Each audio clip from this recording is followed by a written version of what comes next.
Baik, bismillah. Saya awali dari definisi dulu, biar lebih paham. Kata ikhlas, ya dia bentuk masdar dari akhlaso yukhlisu ikhlason. Jadi ini artinya bersih, murni, jernih. Tapi kalau ikhlas ini beda dengan sofa. Kalau sofa itu bersih yang memang aslinya bersih. Jadi misalnya ada air putih, bersih, jernih, itu namanya sofa. Tapi kok air ini sudah tercampur apa? Kemudian kita pisahkan campurannya dan dia kembali bersih, itu ikhlas namanya.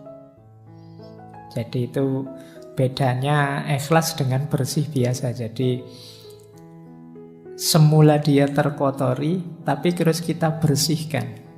Setelah kita bersihkan, dia statusnya ikhlas. Tapi kalau yang murni asli belum terkena apa-apa, itu namanya sofa. Bahasa Arabnya begitu. Nah ini jadi kata dasar ikhlas itu berarti maknanya adalah bersih, jernih, setelah sebelumnya dia terkontaminasi atau terkotori. Baik, jadi ini harafiahnya itu. Oleh karena itu nanti definisinya para ulama ya seputar itu. Termasuk ketika ikhlas ini dikaitkan dengan bersihnya hati. Jadi berarti nanti kalau pakai definisi kata-kata tadi, ikhlas itu berarti bersihnya hati dari apapun selain Allah. Kok ada yang selain Allah masuk dalam batin kita? Nah, saatnya kita bersihkan. Setelah bersih, disitulah maka namanya ikhlas. Ini nanti bisa kalian pakai sebagai argumen kenapa sih surat Al-Ikhlas itu tidak ada satupun kata-kata ikhlasnya, tapi disebut Al-Ikhlas. Karena dalam surat Al-Ikhlas itu sangat ditegaskan kebersihan jiwa kita dari apapun selain Allah. Jadi Qul huwallahu ahad, Allahus somad. Allah lah satu-satunya tempat bergantung. Jadi makanya suratnya disebut surat Al-Ikhlas. Fokus hanya pada Allah saja yang ada. Meskipun kalau dalam bahasa Indonesia kan ikhlas itu kemudian agak geser maknanya. Ikhlas itu artinya merelakan, melepaskan, itu ikhlas. Jadi kalau misalnya barangmu hilang, sepedamu hilang, terus orang bilang ikhlaskan saja. Nah, ini kalau dalam bahasa Indonesia ya tidak apa-apa, makna itu kan sesuai yang disepakati. Jadi kalau di Indonesia kata ikhlas agak berbeda konotasinya. Makanya kalau ada yang tanya, orang bilang mari kita ikhlas, ini ikhlas versi bahasa Indonesia atau versi bahasa Arab? Kalau versi bahasa Arab hubungannya dengan jernihnya jiwa. Tapi kalau versi bahasa Indonesia hubungannya dengan merelakan. Ya kalau kamu punya sesuatu diambil orang, relakan saja. Kalau kamu dapat apa kok terus hilang, relakan saja. Itu ikhlas versi Indonesia. Ya tidak salah, memang nanti bisa dihubungkan dengan itu, meskipun intinya tidak itu. Baik. Nah, di situ saya bawakan kemudian definisi istilahnya yang disepakati. Yang pertama dari Imam Ghazali, yang kedua dari Imam Qushairi yang menulis Risalah Qushairiyah. Dan definisi ini mungkin yang sering teman-teman dengar. Jadi kata Imam Ghazali, ikhlas itu adalah apa yang ada dalam tujuan amal murni untuk mendekatkan diri pada Allah saja. Jadi ikhlas itu tujuan. Kita melakukan sesuatu yang tujuannya Allah saja, tidak ada yang lain, tidak ada keuntungan apapun yang kita inginkan selain ridhonya Allah saja, itulah ikhlas. Nah, Imam Qusairi juga mendefinisikan dengan kalimat yang mirip saja. Ikhlas itu penunggalan al-haq dalam mengarahkan semua orientasi ketaatan untuk mendekatkan diri hanya kepada Allah semata. Maksudnya sama, tujuannya Allah saja. Ada banyak definisi para ulama, tidak saya bawa semua. Intinya maksudnya sama. Jadi kita beramal, berorientasi dalam beragama itu hanya Allah saja. Jadi memang tujuan kita Allah saja. Kok ada tujuan? Lah berarti tidak mikir dunia sama sekali. Dunia difikirkan, diolah, dikelola, kita hidup di dalamnya dalam rangka menuju Allah. Semuanya kita jadikan kendaraan menuju Allah. Nah, berarti saya tidak kerja, Pak. Ya kerja, cuma kerja dan hasilnya dipakai untuk mendekat pada Allah. Berarti saya tidak perlu belajar ilmu ini, ilmu itu, toh Pak, ilmunya tetap ilmu ikhlas saja. Ya enggak, ya tetap belajar apapun yang kamu butuhkan, kamu perlukan, tapi nanti jadi kendaraanmu untuk tambah dekat pada Allah.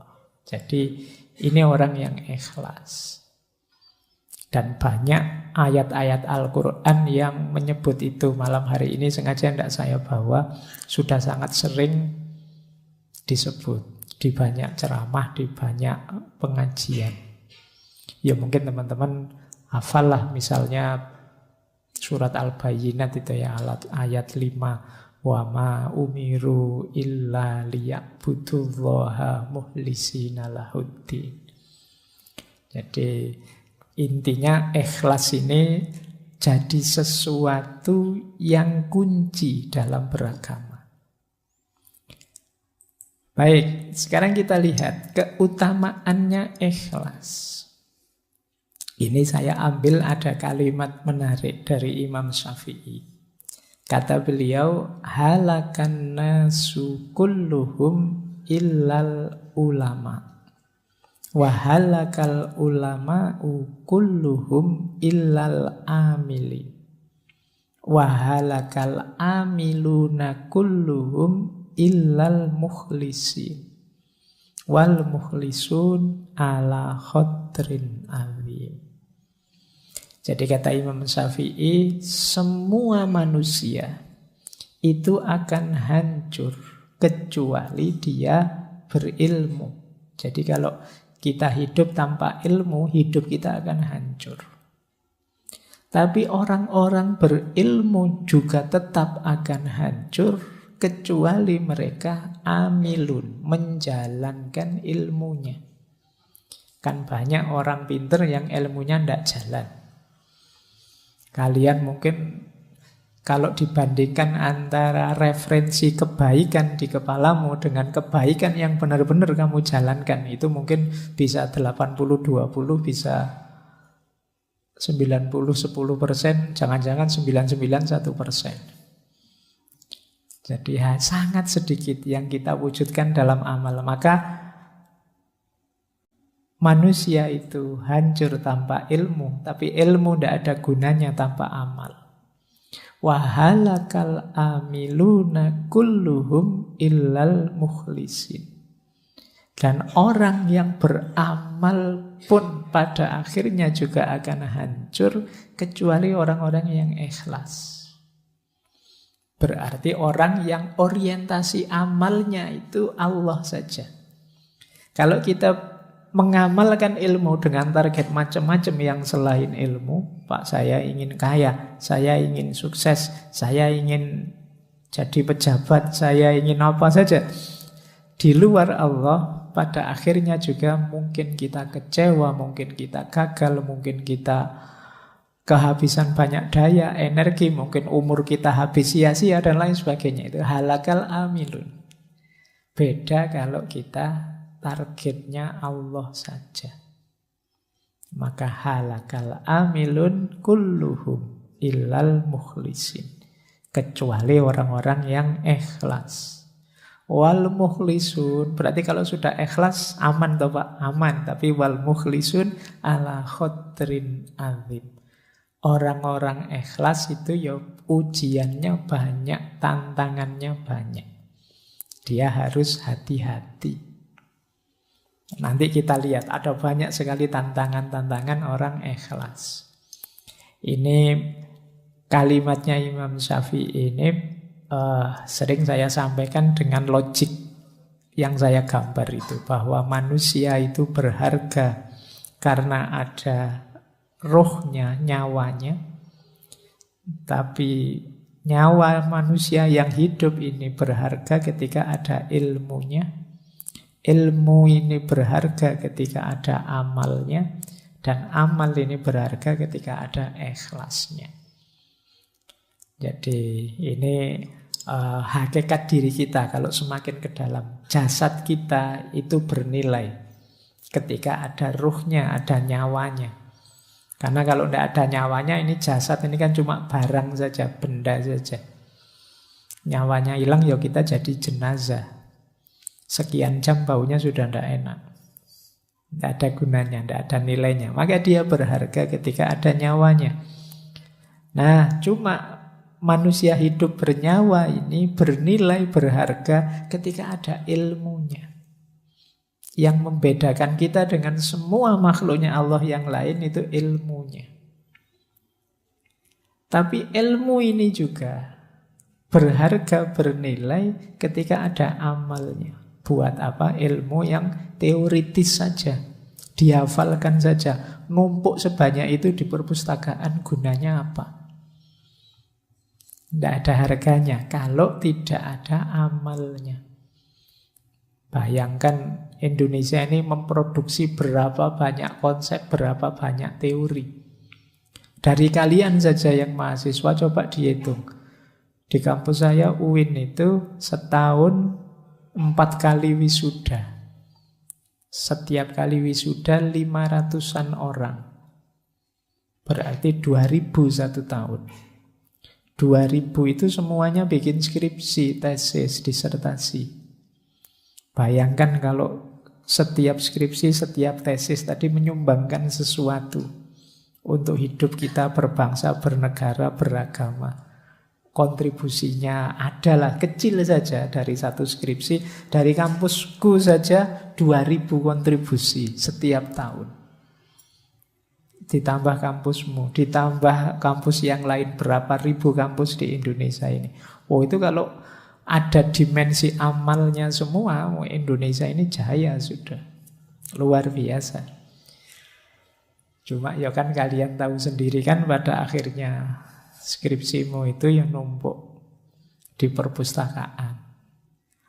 Isinya juga begitu-begitu. Nanti ditiru adik kelasmu. Iya.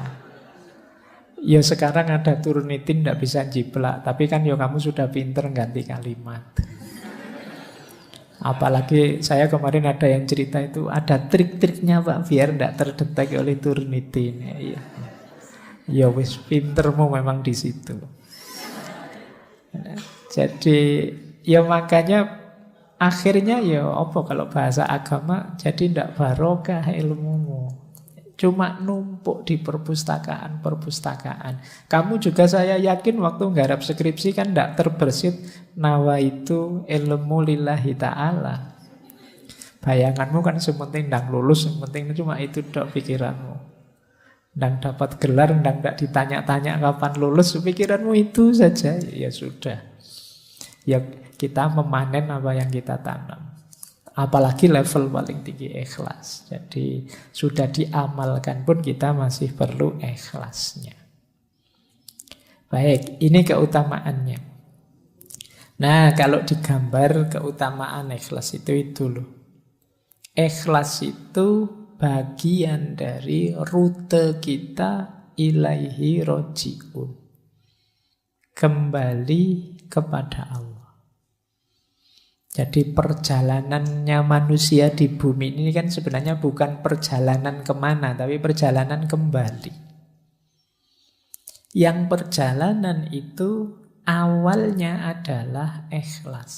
Ikhlas itu niat nawa itu untuk Allah saja. Jadi perjalanan kembali ke Allah itu kan perjalanan untuk Allah. Jadi titik tolaknya perjalanan hidup kita adalah niat yang ikhlas. Titik tujunya ya Allah, keridhoannya Allah. Jalannya, isinya amal soleh. Jadi amal yang ikhlas menuju ridhonya Allah. Ini mode hidup ideal kalau dalam Islam. Baik, jadi inilah gambaran keutamaannya ikhlas.